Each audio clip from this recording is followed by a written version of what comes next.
ज़ात तेरी सबसे मुनव्वर, है वास्फ़ तेरा सबसे बुलंदतर, है ज़ात तेरी सबसे मुनव्वर, है वास्फ़ तेरा सबसे बुलंदतर। करेंगे तो अल्लाह की ज़ात से उम्मीद है कि आपकी इस तकलीफ़ को अल्लाह ताला जो है रायगा नहीं जाने देगा। इंशाअल्लाह जो है आपका थोड़ी देर वक्त देना और तकलीफ़ के बावजूद भी बैठे रहना, ये बच्चों के अंदर दीन के कामों में आगे बढ़ने का ज़रिया बने। तो पहले तरीक़ा हौसला अफजाई का ये है कि शुरू से लेकर आखिर तक पुरसुकून होकर जो है बच्चों का प्रोग्राम देखते रहें, सुनते रहें। और दूसरी गुजारिश ये है कि अल्लाह ताला ने माल दिया तो 10, 20, 30, 50 जो आपकी हैसियत है, जो हो सकता है बच्चों के हौसला अफजाई के लिए जो है यहाँ पर बच्चों के इनामात के लिए देते रहें, ताकि बच्चों के अंदर और आगे बढ़ने का और जो है दीन के जो यहाँ पर इंतज़ामात में लगे हुए हैं, अल्लाह ताला उन्हें जज़ाए खैर अता फरमाए। खुसूसन नौजवान जो इस महल्ले के हैं, जो मेरे साथ शाना बशाना खड़े होते हैं और दीन के कामों में आगे रहते हैं, अल्लाह ताला उनको जज़ाए खैर अता फरमाए। उनसे मैं गुजारिश करता हूँ कि आप सारे जो अपने इंतज़ामात को रोक दें, बस प्रोग्राम को शुरू करना है। तो अज़ीज़ों और बुज़ुर्गों, दोस्तों, हमारे पास का मामूल है कि हमारा कोई भी प्रोग्राम हो, हम जो है अल्लाह के नाम से, अल्लाह के नाम की बरकत से जो है हम हमारे प्रोग्राम का आगाज़ करते हैं और ये हमारे बड़ों का तरीक़ा है। इसी को मैं जारी रखते हुए हमारे आज के इस 10वें सालाना जलसे का जो है शुरुआत और आगाज़ जो है कुरान पाक की तिलावत से करना चाहता हूँ। तो मैं तिलावत कुरान पाक के लिए सुवम जमात की एक छोटी सी नन्ही सी तालिबा मसीरा शेख ज़ाकिर को दावत देता हूँ कि वो आए और कुरान पाक की तिलावत के ज़रिए हमारे इस जलसे का आगाज़ करें। मसीरा शेख ज़ाकिर।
कि जब लोग खुदा को भूल गए, आपस में सर टकराने लगे।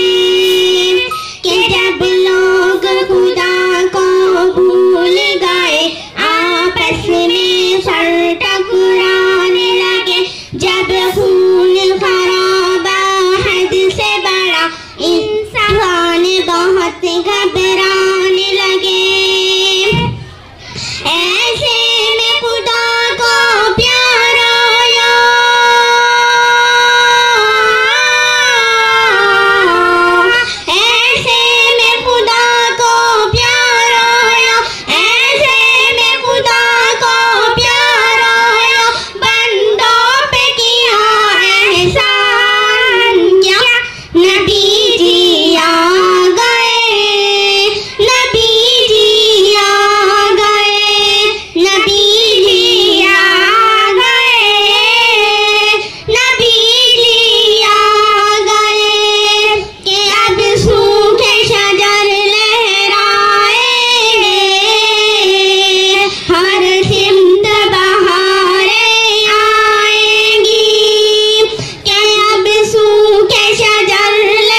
जो नातुन नबी सल्लल्लाहु अलैहि वसल्लम पेश कर रहे थे।